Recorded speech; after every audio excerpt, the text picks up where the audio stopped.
Platicar más sobre este tema. Saludo a Leopoldo Maldonado, director precisamente de Artículo 19.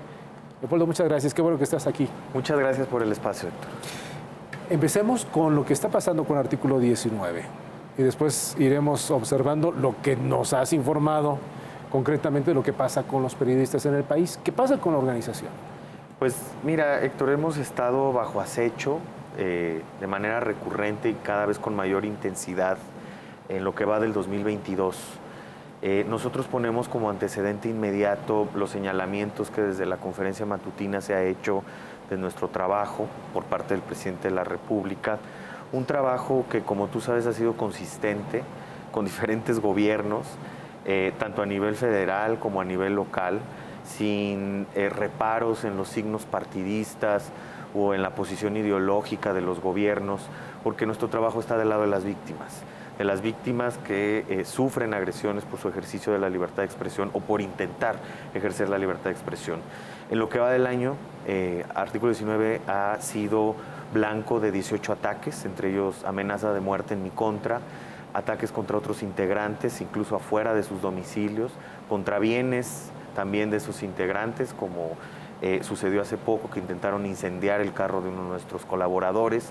Esto ha ido escalando y es por eso que hoy precisamente a las 12:30 hicimos una conferencia de prensa con nuestro Consejo Internacional. Hay que recordar que nuestra sede central está en Londres, Inglaterra, y vino un Consejo Internacional que está conformado por los mejores y mayores expertos en temas de libertad de expresión y periodismo que mostraron su respaldo a la organización.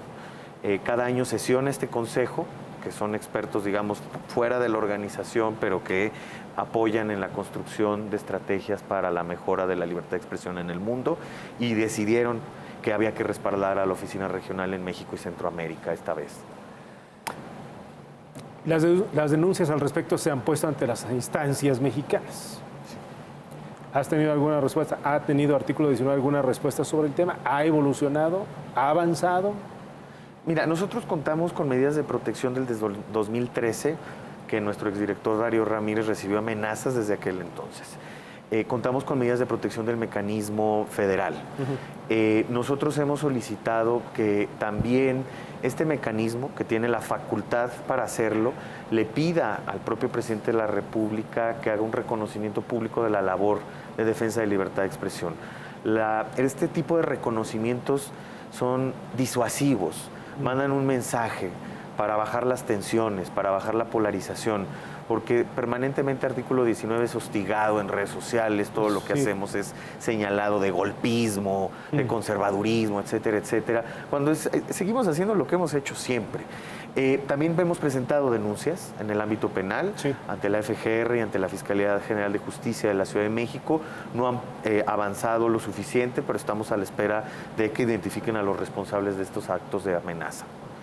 Leopoldo, cuando ocurre esto y ustedes esperan que desde la tribuna presidencial exista un pronunciamiento y en donde matice o calmen los ánimos en contra del trabajo que ustedes están haciendo, si no funciona esto, si no funcionan lo que ustedes han interpuesto ante las autoridades de impartición de justicia, ¿qué más sigue?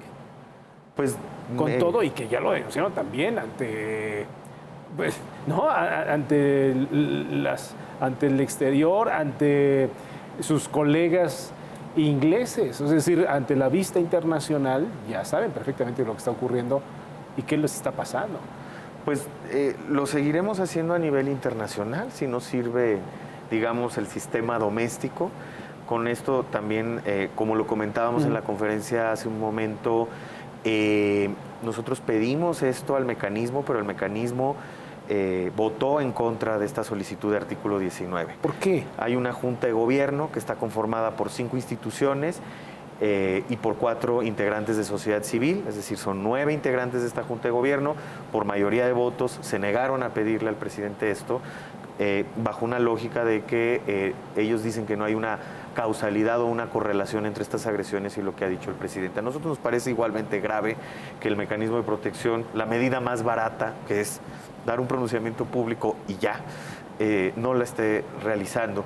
Pero pues esto también, Héctor, quisiéramos hacer énfasis en que denota la situación que vive la Defensoría de Derechos Humanos desde el activismo civil y la prensa. Nosotros somos una organización internacional y tenemos acceso a recursos, acceso a la luz o al spotlight de los diferentes actores internacionales. Pero ¿qué pasa con aquellos que ejercen la defensa del medio ambiente y que están siendo acosados y hasta asesinados? Claro, las buscadoras. Las buscadoras. De familiares desaparecidos, por ejemplo. Claro, y por eso queremos decir, no,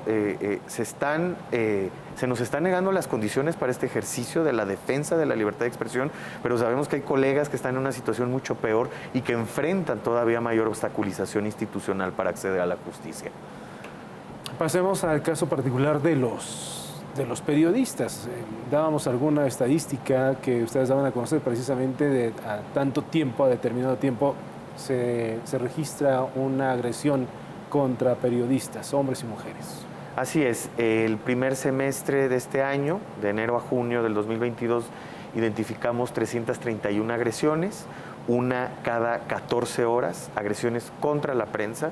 Para que el público tenga una idea, es desde que se despierta una persona hasta que se duerme, ya agredieron 2 veces a la prensa en este país. Esto no es normal, esto no es propio de un sistema que se jacta de ser democrático o que pretende ser democrático. La prensa y la libertad de expresión son la base de la democracia, son la piedra angular de la democracia. Es el año más letal, ¿no? Junto con el 2017. Que hemos registrado 12 asesinatos de periodistas en posible vínculo con su labor, más el asesinato de otros 5 colegas, en donde seguimos documentando si tiene que ver o no con su labor, es decir, un total de 17. Esto es inaceptable. Y esto evidentemente vemos que no tiene una respuesta institucional adecuada y no están acusando recibo las autoridades para ejercer acciones inmediatas que frenen esta espiral de violencia. ¿Quién tendría que responder? ¿Cuáles serían las autoridades en principio que tendrían que responder ante este tipo de temas?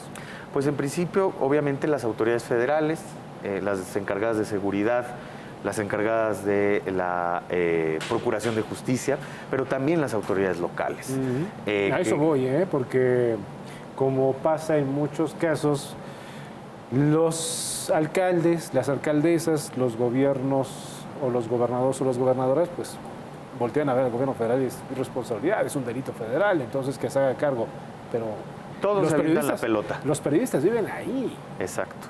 Viven en su comunidad, ¿no?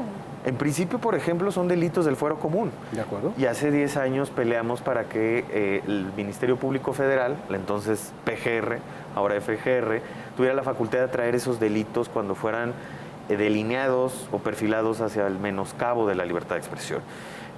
No ha funcionado como hubiéramos esperado esta facultad de atracción. El mecanismo federal no se da abasto si no hay una colaboración institucional en los estados, pero aquí hay un dato espeluznante, inquietante, es que los principales agresores de la prensa son los funcionarios públicos, sobre todo los estatales y municipales. Vaya.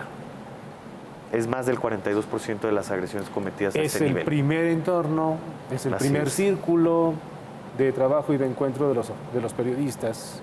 Así es, porque hay intolerancia a la crítica, hay intolerancia al escrutinio público y eso detona estas agresiones permanentes. Leopoldo, terminamos el año. ¿Qué se prevé para este 2023? Tomando en cuenta esto que nos estás comentando. Pues el panorama no es halagüeño, es un problema regional. Hace un momento veía en la anterior emisión pues, lo que pasó con el Faro en El Salvador, lo que está pasando con periodistas en Guatemala, lo que está pasando en México, los asesinatos también de periodistas en Haití. Están colocando a América Latina como una de las regiones o la región más peligrosa para ejercer el periodismo. Menos 37 periodistas asesinados en lo que va del año. Esto, evidentemente, lejos de cambiar, se está recrudeciendo, se están degradando las condiciones para un libre y seguro ejercicio del periodismo en México y en el resto de América Latina. Leopoldo, gracias por ahora. A cuidarse mucho. Muchas gracias. Seguimos en comunicación. Gracias a ti, como gracias. siempre. Hasta la próxima. Muchas gracias.